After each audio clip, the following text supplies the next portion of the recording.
Good evening, miss. I'm Dr. Reed, the new surgeon at the Pembroke Hospital. And who are you? Your name has no meaning to me, mortal. You're nothing but dust blown by the winds of eternity. I beg your pardon? What are you begging for, mortal? My clemency? Well, tonight maybe I'm inclined to mercy. You'll never forget the night you met Thelma Howcroft. You keep calling me mortal. Why is that? And if I'm mortal, what are you? Well, Dr. Reed, if you must know, I'm a vampire. And why do you believe you're a vampire? I don't need to believe anything. It is what I am. It is what I feel within this hollow shell of flesh. Please, describe to me how you feel. What is it like to be a vampire? I can hear my body crumble from the inside as my flesh cracks and fades. I sense the last pulse of postulant blood within my drying veins. I need new blood. I see. Have you ever heard of Cotard syndrome, Miss Howcroft? Never. It's a mental illness discovered by a French neurologist named Jules Cotard. The affected patients are delusional. They believe that they are putrefying, that they are dead, a ghost or a ghoul, or in your case, a vampire. Delusional, you say? Oh, sad and petty mortal. You can't even begin to understand the concept of immortality. And you think it is I who am delusional. I'm assuming you must be a patient here. Am I right, Miss Howcroft? It's only a cover.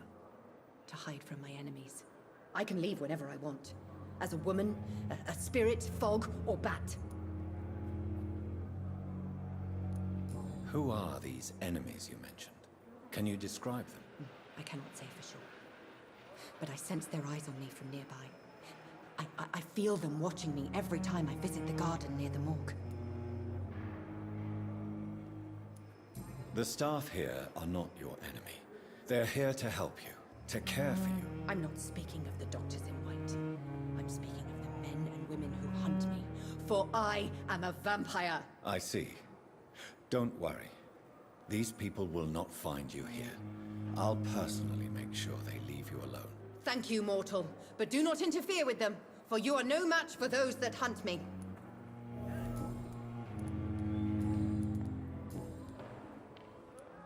Who are you really, Miss Howcroft? I mean, apart from being a vampire.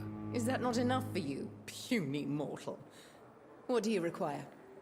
Proof of my powers? I'm curious to know who you were before becoming a vampire. No, it was such a long time ago, I don't remember. Centuries of unholy life can have strange effects on one's minds, you see? I'll leave you, Mistress of the Dark, to your nocturnal activities.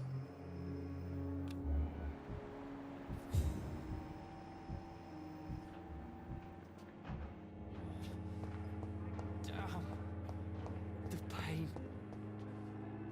Good evening, sir.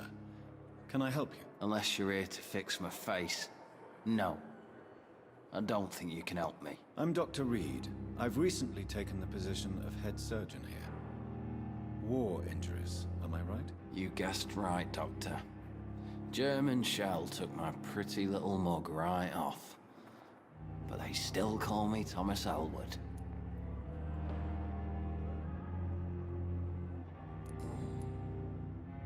How is your stay with us, Mr. Elwood? Oh, it's bliss. I just escaped death in the trenches to be surrounded again by the moans of the dying. Can I ask you precisely why you're a patient here? It's the pain, sir. The drugs don't work.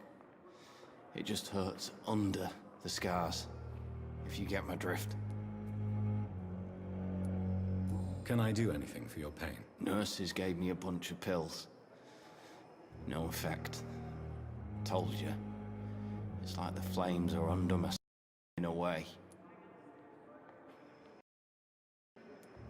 Who is treating you? Is someone in particular looking after your case? Nobody since the old and tired doctor spoke to me. Started to think I was forgotten about. Wouldn't blame you. You don't seem worried by that. My face hurts so much more when I smile or cry. I've learned it's easier not to speak, but be assured I'm smiling inside.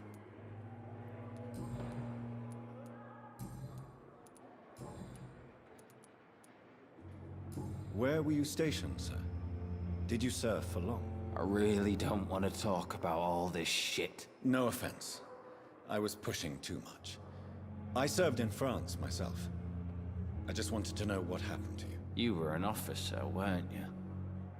Then I doubt we fought the same war, sir. No offense. How close are you to Miss Horcroft?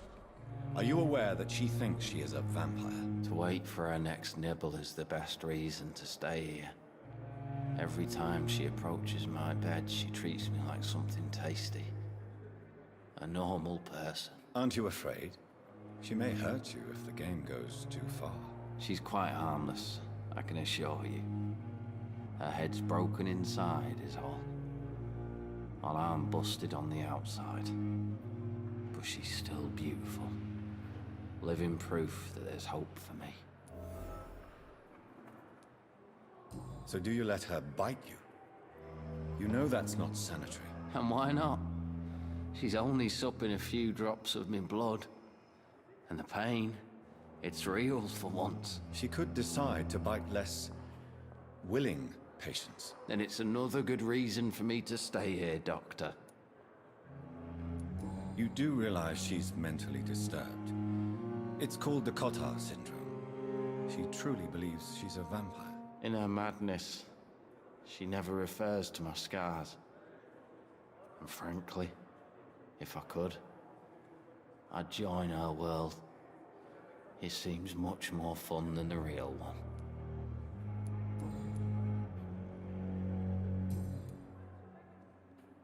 Goodbye for now, Mr. Elwood. Damn. The pain. Good evening, Mr. Hampton. How do you feel? Dr. Reed, is it? Oh, sir, I must apologize for my behavior. What do you mean? I was not myself in the factory. Fear and exhaustion made me say awful things to you, I'm afraid. You remained perfectly nice and polite. A little delirious, perhaps. But who wouldn't be after enduring an abduction? Thank you, Doctor. That's a relief. Now all I need to do is rest and return to my flock. How did you end up in William Bishop's den? I had received alarming news about his recent behavior. I went to his place and he refused to let me go. Why did he abduct you? William was an alcoholic. His addiction suddenly changed to blood. I don't know why. Just like a patient I met here. This Miss Hawcroft. You dared to enter this awful place alone. You're a hero, Mr. Hampton. Or a fool. I'm just a man trying to help his friends, Dr. Reed. William Bishop was a conflicted soul, searching for light. Do you know Tom Watts, the bartender from the Turtle? I met him before I found you in the canning factory. Tom? Yes, of course. Always the helping hand, good old Tom. Without men like him, corruption and despair would have wiped out the East End long ago. People are still in despair. How could it be otherwise? The authorities have left us all to rot in this contagious nightmare. No drugs, no advice, nothing. It's a damn shame. Who should I avoid in this part of town, then? Any particularly evil figures? Not really. Most men and women are just doing their best. And it's not my habit to speak ill of people I know, Doctor. What is the general situation in the East End docks? The situation has always been tough, with a lot of tensions between the gangs and the dockers' trade union. The wet boot boys are very nervous since they lost their leader. Who leads the gang now? Since Clay Cox went missing, it's his wife Edwina who runs the show, with the assistance of her minion, Booth Digby. Has the gang been threatening you? Ah, no. I've had this nickname for so long, you know, the sad saint of the East End. No one dares to bug a saint, not even criminals.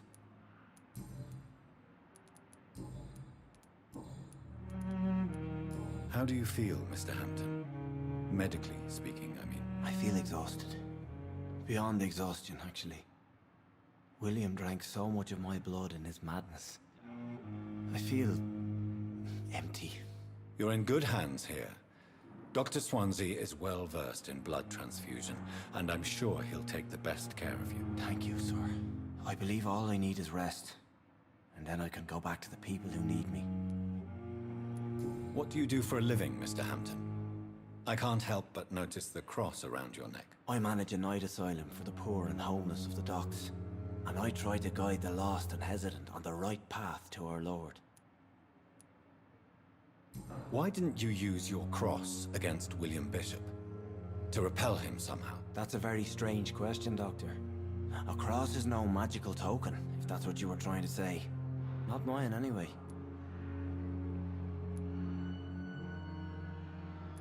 Are you a priest, Mr. Hampton? A deacon, maybe? Not at all, Doctor. I'm just a man of faith willing to preach the good word. Have you made friends since you arrived? Not really, but I recognize Miss Harriet Jones. I knew her when she lived by the docks. That poor woman had such a miserable life. You never came to see her here at Pembroke? Receiving visits when sick can be an important part of the healing process, you know. We're not just bodies. You're preaching to the converted now, Doctor. To be truly honest, I thought she was dead. She left the docks many months ago. Goodbye, Mr. Hampton. We'll talk again later.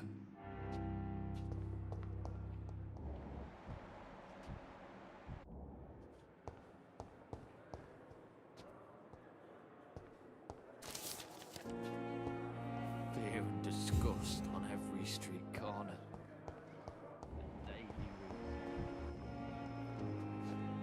Good evening, nurse. Good evening, Doctor.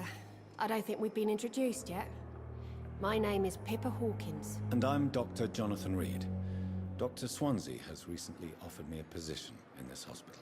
Well, it's a euphemism that your help will be appreciated, Doctor. How would you describe the situation at the Pembroke Hospital? It's serious. The flu is wreaking havoc amongst the staff and patients. We are running out of everything. Nurse Hawkins, the Spanish flu won't last forever. Even the Black Plague didn't kill everyone. I wish I could believe you.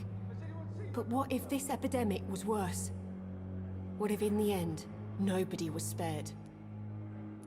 You must get a hold of yourself, nurse. Sorry, I'm exhausted. No one has any idea when this epidemic will be over. Pepper, I know you're very close to Milton Hooks. Yes? Milton Hooks is my man. If you want to report me for that, just feel free, Doctor. I have no intention of reporting you, Nurse Hawkins. But are you aware of the risks? The rules say I won't be allowed to work as a nurse anymore. But here at the Pembroke, we break rules all the time. Is he worth the risk? Hey, I'm no perfect woman, and Milton is not the finest bloke. But we do our best to get by. That's all any of us can hope for nowadays. How long have you been a nurse? Well, long enough to see that the epidemic is winning. And no matter how qualified you are, don't tell me you'll change that. You'd be surprised what dedication can achieve, Nurse Hawkins. In medicine, sometimes we're just a test result away from a miracle. Sorry, Doctor. I don't want to sound bitter, but I'm just too tired to give a pep talk like Nurse Brannigan. How is the Pembroke staff coping with the epidemic? Well, not well. Milton, the ambulance driver, is even more grumpy than usual, especially concerning doctors. Why is Milton grumpy on a daily basis? Is it just an act? Milton's not the kind of man who's bothered about a bad reputation, whether he deserved it or not. Why does Milton dislike doctors? I don't know. Just ask him. But be warned, Milton is not the chatty type.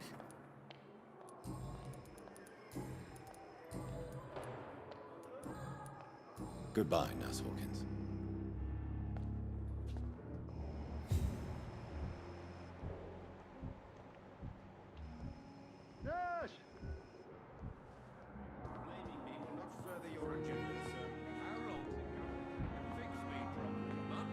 Good evening, sir.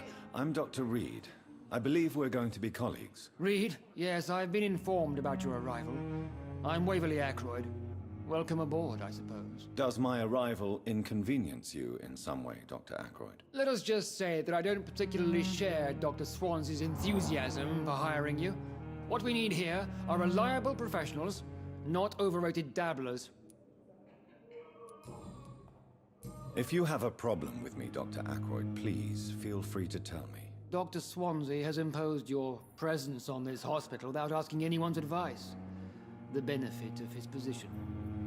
But I don't agree with it. I know we've never met before, but I believe this hospital could use all the help it can get. You will agree with that, I'm sure. Oh, but I have heard about you, Dr. Reed. Of course, you can't say the same about me, since I have not wasted my time courting the press.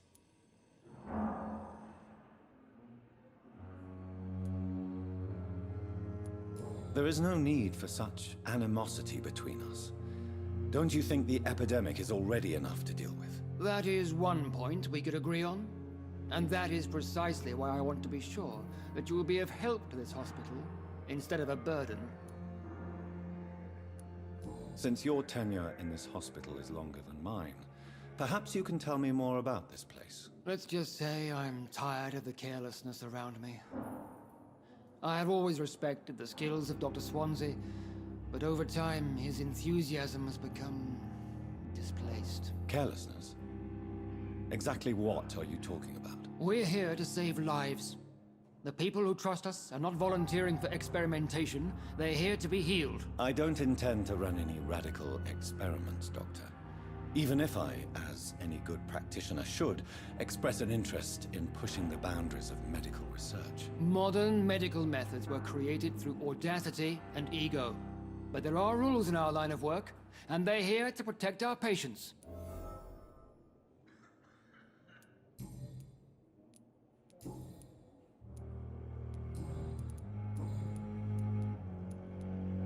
I don't know what you've heard about me, but I have already proved my value as a practitioner. I don't question your skills, Dr. Reed, but your motive. Is it money, fame, or are you truly dedicated? And what exactly is that supposed to mean? I served in the war just like you. But unlike you, I did not use the wounded to play the modern sorcerer. Be careful what you insinuate, Dr. Ackroyd. I only want you to admit you used those men to improve your theories.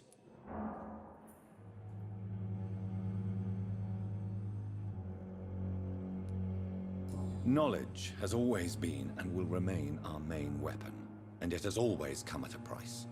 And personal initiative. It is not a question of initiative, it is a question of integrity. These men and women have put their faith in us, Dr. Reed. It seems you have bad memories of your military service. I refuse to see this industrial slaughter as scientific progress. War only reveals the worst in men. We can at least agree on something, Dr. Ackroyd.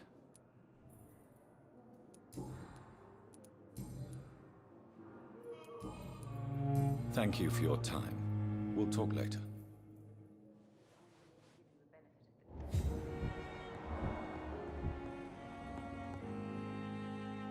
Good evening, Doctor. I believe we're going to be working together. Dr. Reed. Dr. Swansea informed us of your arrival, but I could not dare to believe we'd have such good fortune. Such an honor, sir. Thank you. And you are? I am Thoreau Strickland, Dr. Thoreau Strickland. I'm a great admirer of your work, Dr. Reed.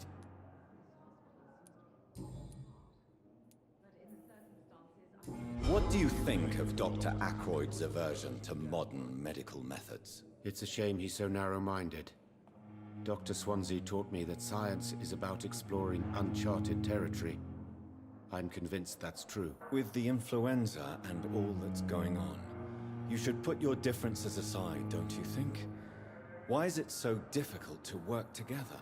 I believe that if Dr. Ackroyd had been the one to discover the transfusion process, he would be the first to recommend its use. So you believe it's just a question of jealousy and pride? Dr. Ackroyd is as proud as he is blinded by his obsolete concept of medical science. Please, could you tell me something about yourself? I'm a great admirer of your work concerning blood transfusion, Dr. Reed. I run my own experiments. I'm convinced it's the future. What made you choose to be a doctor? I'm not ashamed to admit you and your work have inspired me. I am honored to have the opportunity to work by your side.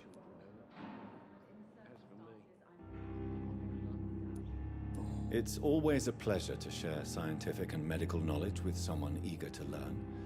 I'll be glad to help you if I can. This epidemic may be the century's most terrible disaster, but I'm convinced that we, as doctors, are the only ones able to defeat it. I based my technique on my mentor's research. He helped me perfect my method. What is yours? I'd rather not talk about it. For now, it's just theories and first approach. My process is purely experimental and unsuccessful. As long as you're cautious and methodical, you may remain empty-handed, but you won't fail. You're not the first one to warn me, but I am convinced knowledge is the main weapon against the ravages of this epidemic.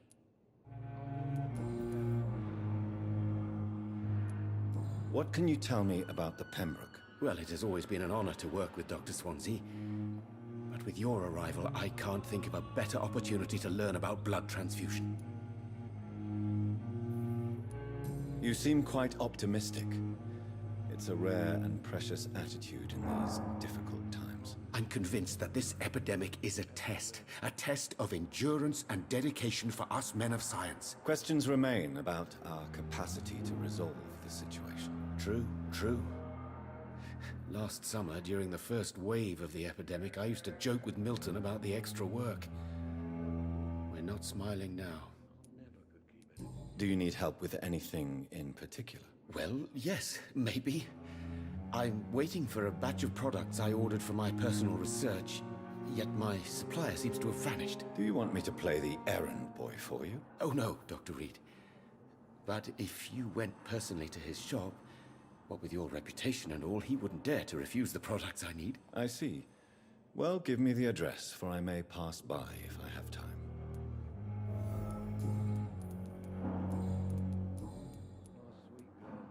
Tell me more about your willingness to experiment with new medical techniques. Harvey Fiddick is a patient suffering from a severe injury that could cripple him if not treated correctly.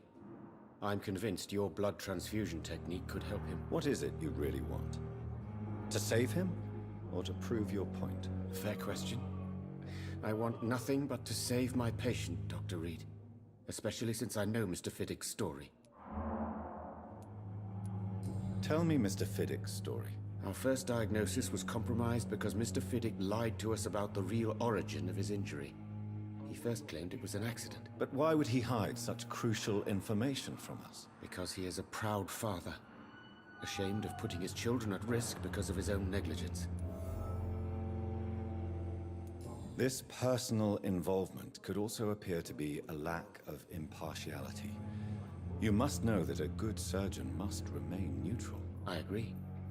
But that does not excuse Dr. Ackroyd's behavior, a man who did not even take time to converse with his patient. Do you think keeping his distance was a mistake? All I know is that I'm taking care of human beings with desires, hopes, and fears. Not some biological machine comprised of blood, bones, and flesh.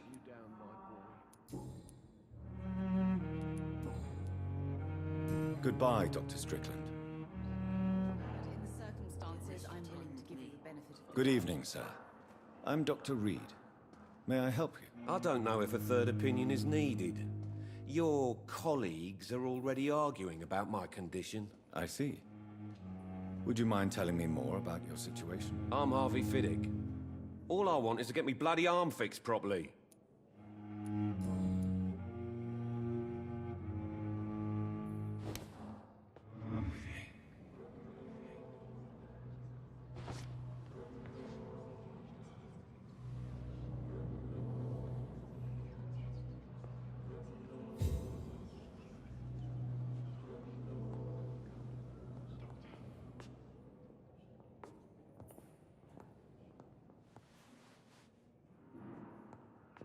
You always... Good evening, Mr. Fiddick. Good evening, Dr. Reed. Any news about my operation?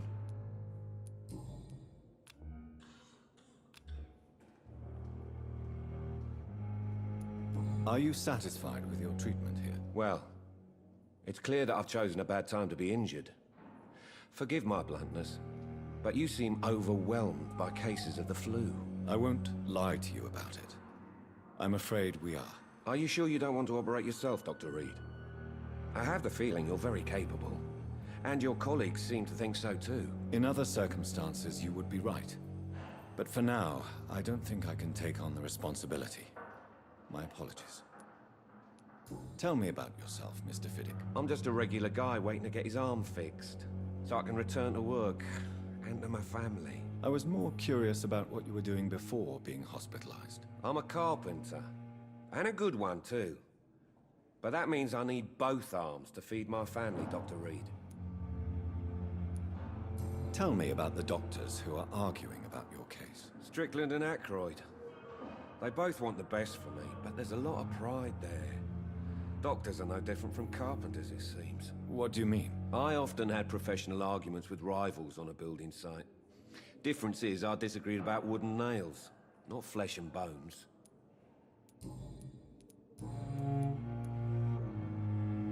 Tell me about your injury, Harvey. Why do you feel so guilty about it? My wife died because of me.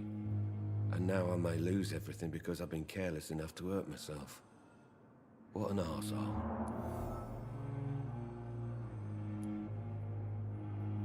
You can't hold yourself responsible for your injury, Mr. Fiddick. Unless you tried to hurt yourself. Of course I didn't hurt myself. But I can't work until my arm is fixed. My children need to eat, Doctor. How could your job be responsible for your wife's death? I was working a double. She went out to bring me a hot meal and got caught in a German bomb raid. Tell me more about the death of your wife, Harvey. 1915. I was in the army, building workshops for the Royal Flying Corps. Helen was happy I wasn't sent to the front. What happened? The Germans sent Zeppelins to bomb the construction site, but they missed their target. My wife was bringing my dinner when the bombs fell. I'm sorry for your loss. So many died during the bombings. I served in France and witnessed the carnage there. I would like to say that she didn't suffer. Truth is, I have no idea. I just know that I'm all that me kids have. Poor little bleeders. How are your children after losing their mother? They were smaller then. The only good thing about this is my Helen didn't bring them with her that night.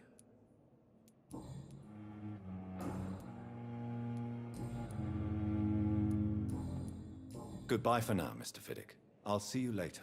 You always knew the words to calm the children, Helen. As for me...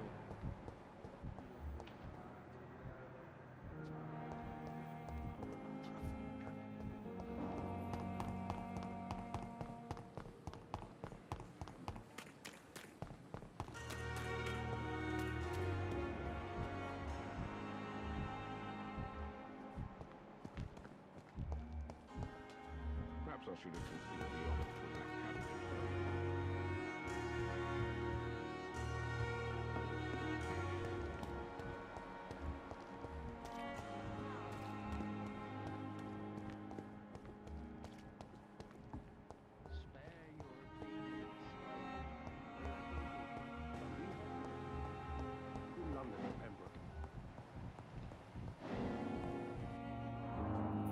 You always knew the words to Finally, you've returned, Doctor.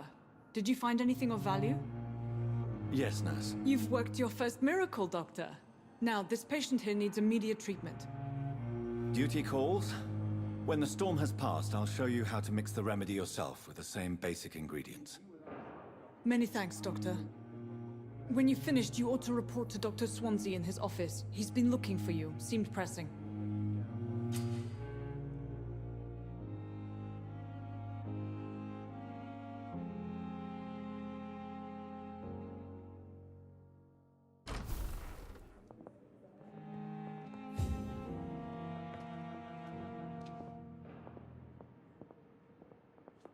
This hospital seems to be falling apart. Good But evening, in the sir. circumstance... Doctor. Good evening, madam. Can I help you? It's my son who needs you, sir. I'm Dr. Jonathan Reed. How can I help your son? I'm Beatrice Goswick, mother of Mortimer Goswick. Could you check on him, please, Dr. Reed? I've heard much of your talents as a physician. What can you tell me about yourself, Mrs. Goswick? Not much to say. Just take care of my Mortimer and I'll cover all the expenses. That's all that matters. Are you really that rich? Most of the patients here are of a more humble origin, if I may say so. Yes, thanks to my husband. May he rest in peace. I can cover any needed medical expenses. May I ask if you have an occupation, Mrs. Goswick? I'm a teacher by profession.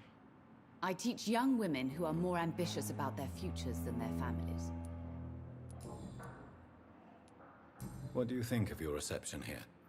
Any complaints? I have had the uttermost reservations about this hospital since we arrived. But we had no other choice, considering the state of emergency. Is there something in particular that's bothering you? Some of the staff were not especially welcoming. I suspect they're not accustomed to dealing with patients of such social standing. Tell me more about your arrival at the Pembroke Hospital. What gave you such a bad first impression? The ambulance driver was quite rude, for a start. And that nurse, Miss Hawkins, seems to have quite a dubious attitude. What do you mean? She managed to secure a bed for my son despite the epidemic. It was a relief, but it wasn't cheap.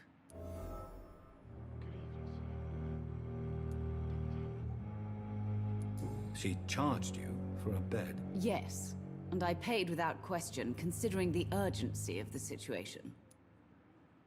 I share your concern, Mrs. Goswick. Be sure that I'll talk to the people involved. I don't expect compensation, Dr. Reed. But I'm aware such behavior would not be tolerated in other hospitals.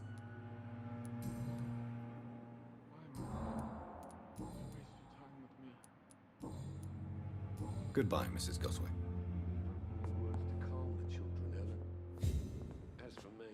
Good evening. I'm Dr. Reed. Can I help at all? No, Really? Why are you here, then? I don't want to talk. My throat hurts too much. I suppose that this pain is the reason you're here. Is someone taking care of you? Yes. And no. Could you at least tell me your name, sir? Mortimer. Mortimer Goswick.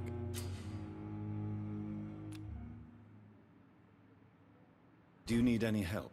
I'm afraid I may, sir. I don't mean to be a burden. You are not a burden, sir. Healing you is my responsibility. And you have my gratitude for that. How painful is your throat, Mr. Goswick? So painful I'd rather not talk at all, Doctor. I'm sure you realize a doctor and his patient have to communicate, sir. Would it help if I gave you some paper and a pen? Not really. I see. Then maybe it's not just your throat that hurts, Mr. Goswick. Perhaps your sore throat is just the consequence of something more hurtful. Yes, maybe. But I don't want to talk or even write about it now. Why did your mother have you hospitalized here? She seems convinced this is a bad hospital. My mother just wants the best for me. She won't rest while I'm here. She'd go all the way to hell and back to help me. Pembroke Hospital may look unorthodox, but rest assured you're in good hands here. It's not me you have to convince, Dr. Reed. It's my mother. Is your mother bothering you? As your doctor, I can ask her to leave you alone if you would prefer. That's tempting, Doctor. But you have no idea what my mother is capable of. She would tie herself to my bed if you asked her to leave.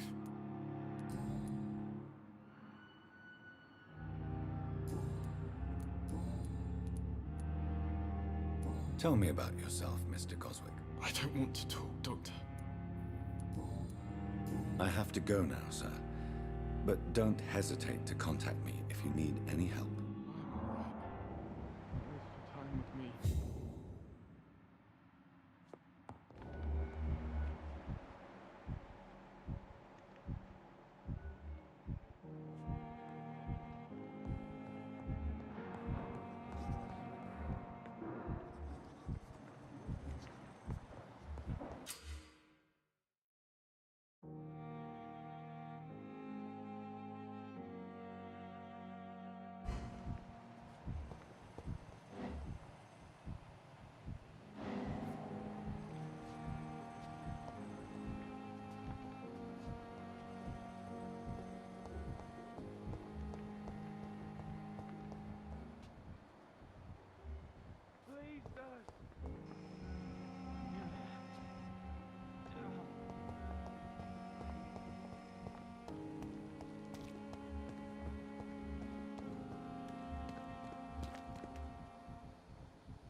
Good evening, sir. So it is true. The famous Dr. Reed has joined us. I can't think of any better news during these terrible times. Do we know each other? Actually, yes. We met once before, at the Rockefeller University in New York. Dr. Tippett, yes, I remember. I was assisting Professor Carell in his research about coronary bypasses. He had nothing but praise for you. He was also very confident about your future. And look at you now. Eminent surgeon and blood transfusion specialist.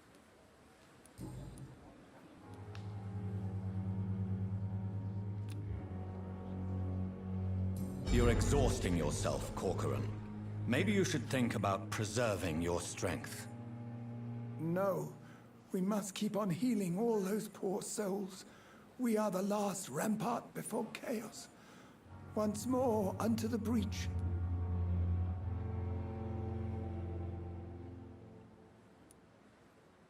You've nothing to prove, Dr. Tippett, to anybody. And we all praise your experience. Please, have some rest. I am perfectly fine, and I am not too old for this job. What is the Pembroke Hospital situation? And please, speak freely. This hospital is not exactly the best of London. I'm sure you are used to working in a better environment.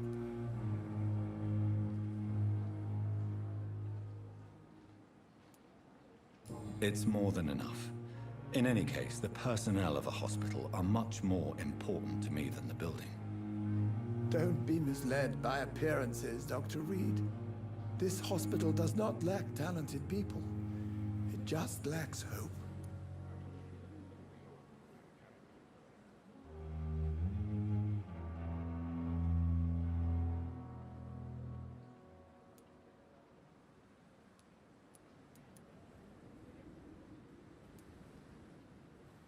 What can you tell me about the staff in the hospital?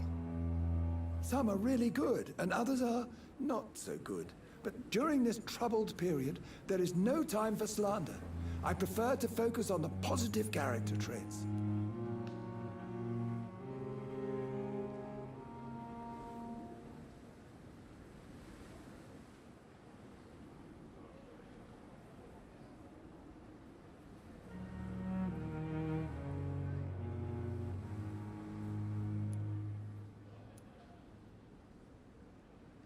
Tell me more about cherished people, then.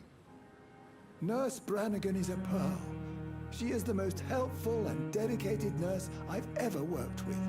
A clever and cheerful woman. You really seem to admire her skills. I'll go even further. If she was a man, she would be a damn fine practitioner.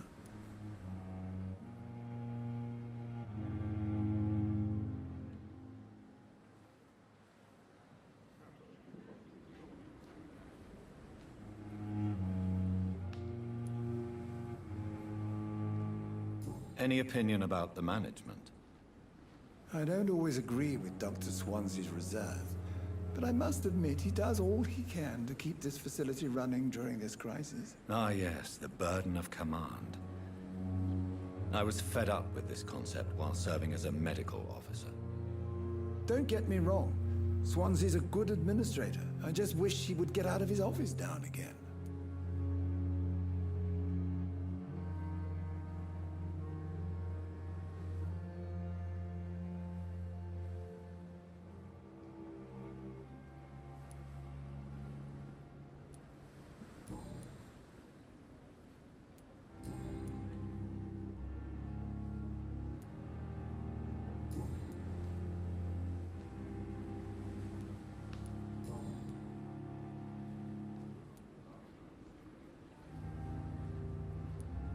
Goodbye, Dr. Tippett.